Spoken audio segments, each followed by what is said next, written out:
Naruto wasn't blessed with tons of talent when he was born, and due to falling behind, he'd obviously need mentors to help him grow and get stronger. Someone like Sakura or Sasuke have only had a few mentors. Sakura had Iruka, Kakashi, and Tsunade.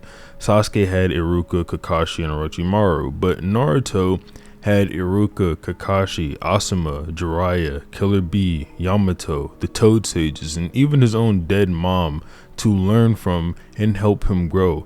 You could kinda even throw Hagoromo in there, but that's not too similar to the other ones I mentioned. Obviously, by the end of the series at chapter 700, Naruto had surpassed all of his teachers and become the strongest ninja to ever exist. But when did he actually surpass each one of his mentors in the story? You'll see as I go through the video that these moments are usually accompanied by a big payoff chapter in the story and usually symbolize Naruto having to move on to the next part of his journey. Some of these people, like Kakashi and Killer Bee, get stronger as the series goes on and never die, so there may be multiple points where they are surpassed. I'd like to ask if you could leave a like on this video as well before we get started, and subscribe to the channel. But before we delve into Naruto's journey, let's discuss another journey, navigating the digital world with Surfshark VPN. I use Surfshark to watch Naruto Shippuden on Netflix by setting it to Canada since it's not natively available in the United States, and using my promo code you can get an extra 3 months for free. This tool is a godsend for travelers, offering a secure private browsing experience. Why do users love Surfshark? It opens up a world without digital borders, covering an unlimited number of devices, be it your PC, Mac, Linux, Android, iOS, or even your gaming consoles and streaming gadgets. If you need help, their 24/7 support is a chat or email away, plus they have a strict no logs policy, meaning your digital footprint is just yours and yours alone.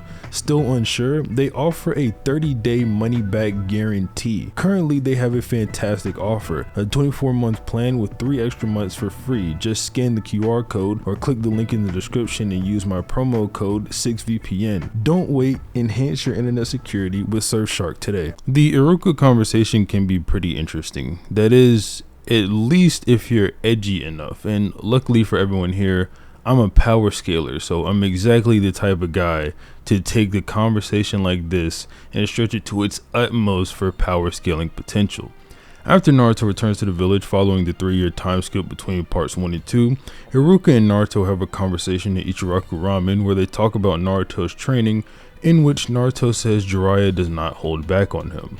This should mean Naruto is as strong as base Jiraiya. Then at the bottom of the page he tells Iruka that he may be stronger than him, implying he has some level of doubt and uncertainty, so Iruka is stronger than Naruto, who is equal to Jiraiya. Now, obviously that's not true. If you'd like the debunk to that obviously wrong argument, just because Jiraiya doesn't hold back on Naruto doesn't mean Naruto can keep up with him when he's doing it, and it's questionable what Naruto really knows about Jiraiya's full power anyway, considering that at this time he didn't know Jiraiya has Sage Mode either. The best you get from this statement is that Naruto can recover from base Sannin level attacks, and since Naruto already has advanced healing, it's not saying too much that he's able to do that.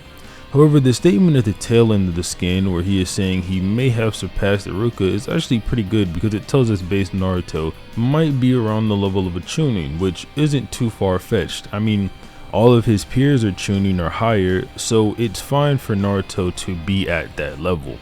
I also don't think it's fair to say Naruto was sweet talking or being humble to Iruka, not only because Naruto isn't the type of person to do that, but I think chapter 321 further pushes this point that Naruto doesn't really do this because he's fangirling over Kakashi sweet talking Yamato and getting him to pay for the lunch bill. Regardless, it at least establishes that Naruto is on his way to surpassing Iruka. I suppose I should also mention that I'm not going to be taking Nine Tails forms into account, since Naruto barely hangs on to his sanity in those forms and they are something he clearly cannot control yet. A small amount of Nine Tails chakra or his eyes having slits is different, but actual Nine Tails modes Naruto can't control yet, so they aren't to be counted. I know we're technically not completed with the Iruka section yet, but there are 3 other of Naruto's mentors that all fall into around the same category here, and I'd just be repeating myself over and over if I didn't just incorporate them all into one part.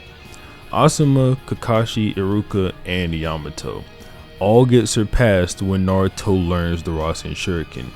That's because, self-admittedly, Kakashi thinks Naruto surpassed him for using a jutsu of this caliber, and Kakashi is stated like 90 times to be the strongest Jonin in the Leaf Village, meaning that he eclipses Iruka, who is a Chunin, Yamato, who is a Jonin, and Asuma, who was once a Jonin, since he's, dead at this point. Yamato also considers it flattering enough to be equal to Kakashi that the literal just mentioning of it caused him to pay for Naruto, Kakashi, and his own meal, like I mentioned earlier. This isn't meant to say Naruto could just straight up beat all of these people, because Yamato can quite literally suppress the Nine Tails chakra, and that's exactly what he uses when he's up against Kakuzu, which, as everyone knows, was the display of power that caused Kakashi to say Naruto had finally surpassed him. But after this, Naruto can't use the Rasen Shuriken anymore, and Kakashi starts to say that Naruto might surpass him one day.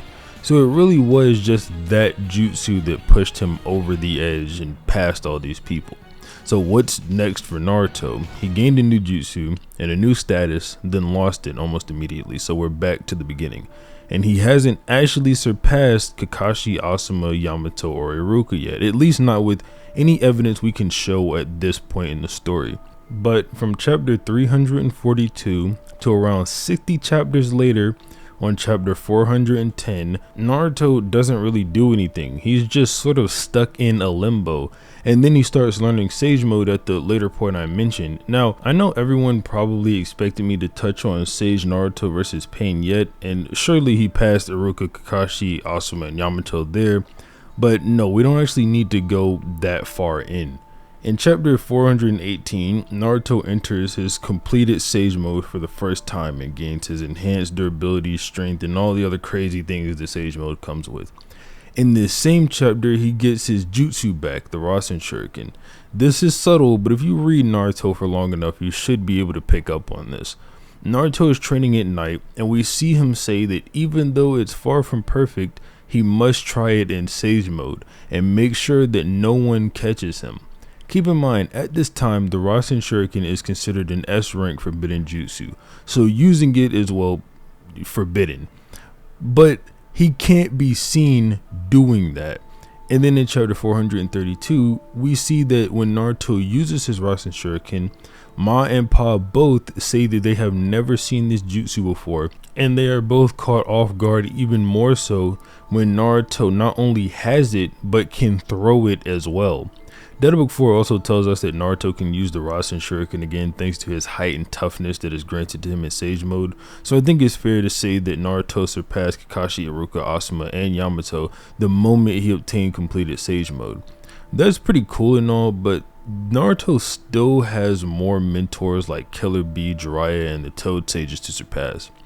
We're going to get to Jiraiya and the Toad Sages all wrapped up into one big bundle here, because Jiraiya just outright admits inferiority to the Toad Sages, so if Naruto can keep up with or surpass them, then obviously he'd have surpassed Jiraiya. It's worth bringing to everyone's attention that the entire point of Naruto training at Mount Miyaboku was to surpass Jiraiya, and not only that, but to surpass him and defeat someone that he could not defeat. I understand that Sage Naruto versus Sage Jiraiya is still heavily contentious for some reason, so as far as when Naruto surpassed Jiraiya, I'll bring up the 2 points where it could have happened. I'll obviously share my opinion on which of these I think is right, but this is just to make sure no one gets on my case about simply presenting information. Anyway, like I mentioned earlier, training at Mount Miyaboku was for the purpose of surpassing Jiraiya. And alongside him gaining Sage Mode, there is another statement saying this might mean Naruto has become a sage exceeding Jiraiya. I don't think it's fair to say based on this statement that Pa is saying Naruto is stronger than Jiraiya. It might be close, but all Pa says here is that it simply might be the case. I also think it's fair to say that he's clearly talking about power when he mentions this, and not just Sage Mode, since Naruto is clearly in completed Sage Mode. Pa Pa comments on as much and how he already has no frog-like features, so it's fair to say that the statement about him maybe surpassing Jiraiya is in reference to his power. Not too important for this statement, but I'm pointing out this distinction for a statement that will come later on.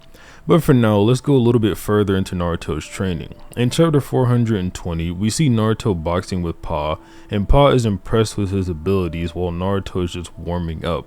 But I don't think I need to explain that this is just a training session, so we aren't going to take it too seriously. We just know Naruto can keep up with Pa in hand-to-hand combat while training. When he gets to the battlefield though, this is when the real fun stuff starts. So Tsunade is looking up at Naruto and sees Minato and Jiraiya in his visage. And one of the toads asks Pa if he reminds him of those two, and Pa says that Naruto had surpassed his predecessors. There is debate over whether this means he's talking about Sage Mode or power, because Minato is right there and people don't believe that Sage Naruto is stronger than Minato, but like, why? I don't think I have to prove I'm a big fan of Minato, but as outlined in my Minato vs Tobirama video, Minato doesn't have many power feats, and the only statements he has for his strength is comparing him to a slightly QB up Naruto's Rasen Shuriken. So what's the issue with Naruto just hitting harder than Minato in Sage Mode? I don't see any issue at all. Minato has potent sealing jutsu, flying Raijin, and a ton of other ninjutsu at his disposal, so it's not like he necessarily needs to hit hard to beat people because he just has so much other stuff at his disposal and in his arsenal. Outside of that, I think it's perfectly fine that Pa is saying Naruto surpassed Minato and Jiraiya in power. I mean, Naruto just performed a power feat. He one-shot the Asura Path of Pain. And Pa already took note earlier that Naruto has surpassed Jiraiya as a sage by acknowledging his successful Sage Mode and how he had no frog-like features. It's also not like these interpretations of the scan are mutually exclusive either. Naruto can be better at Sage Mode as well as stronger than Minato and Jiraiya. Minato can barely hang on to Sage Mode and he has trouble putting the chakra into jutsu, and Jiraiya can't enter the mode on his own at all. So Naruto clearly surpassed him in that aspect, and I gave the context for the reference to power earlier, but yeah, let's move on a bit. Now, if you don't think Naruto surpassed Jiraiya here, then he definitely did so in the following arc, the war arc obviously. I also want to say for Minato, the guy is getting a brand new manga soon, so we may get power feats for him in there, but obviously you can't blame me for that considering, you know, I haven't read it. It's not available yet.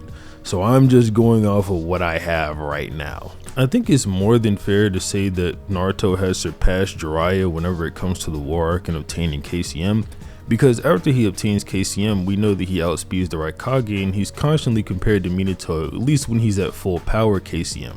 And Minato should be faster than Jiraiya just through being stronger than Hiruzen and whatnot. So I think it's very clear that at least by the time Naruto obtains KCM, he's stronger than Jiraiya. You also have to take into account KCM Naruto can throw Rasen Shurikens from his fingertips, he can make tons of KCM clones, he's also got the 8 of the 9 tails which just amps his healing up, so he is a force to be reckoned with, and it's definitely not downplay to say that Jiraiya scales around that level. I also would say that maybe Naruto has surpassed the Sage Toads at this point as well, because he was already sort of competing with them in just his Sage Mode, and when he went Six Tails mode he definitely eclipsed the Toads over, so I don't think it's too far-fetched to say that at this point Naruto had also surpassed the Toads. It's also worth noting that Naruto doesn't think he can close the distance between himself and the 10 Tails in one jump, so he summons one of the frogs to do that, that being Gamakichi. But it is also worth noting that Gamakichi only does this. He doesn't do anything else super special, and not only does this stuff not really apply to scaling, just more so how high Naruto can jump, but I don't think that a giant frog jumping higher than Naruto would mean that that frog is then stronger than Naruto, and I'm sure you can see my skepticism for that. Naruto also has, you know, his giant Rasen Shurikens and whatnot that I mentioned earlier, so it's pretty fair to say that I think he surpassed the Sage Toads at this point. And then obviously after that there's KCM 2, so he should have surpassed him there with the full cooperation of the 9 Tails and his gaining of the Biju Bomb and whatnot. But Moving on to Killer B, Naruto and Killer B actually have a pretty good power dynamic. They're a pretty good duo in the war arc. I say that because they're extremely comparable in the areas that they fight in. B fights in base, Naruto fights in KCM, and they're comparable enough to make that dynamic work, even when they're fighting against 6 Jinchuriki at the same time. And then whenever B goes into V2 mode, he sort of eclipses Naruto, but he never really uses that mode that often. He normally stays in base and then uses partial transformations in order to be useful in the battle. Then you have whenever B uses his full 8 Tails transformation mode, he completely surpasses KCM1 Naruto, meaning that it takes KCM2 Naruto in order to surpass B's full 8 Tails transformation, because obviously full 9 Tails transformation is stronger than full 8 Tails transformation. We just get shown that over and over again. So whenever Naruto enters KCM2 is when he finally like surpasses B, but before that they're just a little bit more comparable, and they can kind of go back and forth with B having the upper hand because of his full 8 Tails transformation. Whenever they are countering Nagato's Chibaku Tensei, we do see B's Biju Bomb match Naruto's Rasen Shuriken when he's in full 8 Tails transformation, but that was likely just the quickest Biju Bomb B could fire off and not have time to actually gather the chakra for it, because we see whenever he's with Kurama, whenever they gather the chakra for their Biju Bomb, they get massive. So I don't think it's fair to say this is B at his full power, and it might not be Naruto at his full power either. But yeah, I just wanted to mention that that's more than likely when Naruto actually surpassed B, whenever he got KCM2. And I think that's fair. That's more or less what they were training for. They were training so that Naruto could master all of his 9 Tails power, blah, blah, blah. So I think that that's fair to say that's when Naruto actually surpassed Killer B. But that's when Naruto surpassed all of his mentors. The video idea was actually recommended to me by Noodles. I'll leave his channel tagged in the description somewhere. You can go check him out. He hasn't uploaded in a while, surprisingly. I found that out yesterday, but yeah, it's down there if you want to go check it out. Obviously I could have gone a little bit more in depth on some of these things, but there are some things that I want to make videos on, but this is sort of like a nice middle ground where I can kind of touch on it but not completely in depth. I did a video on Sage Naruto versus all the Sannin with swag before. The video got kind of negative reception, but I want to like reaffirm my stance and maybe convince some more people. So I'm going to do a Sage Naruto versus Sage Jiraiya video in the future. It's going to be way more in depth and flushed out so that I can firmly get my position out there and, you know, grounded, because I think when we were spitballing on the collab, it didn't really come out all that well. Obviously, if you like the video, please leave a like on it and subscribe to the channel as well. I greatly appreciate it. But other than that, have a nice day.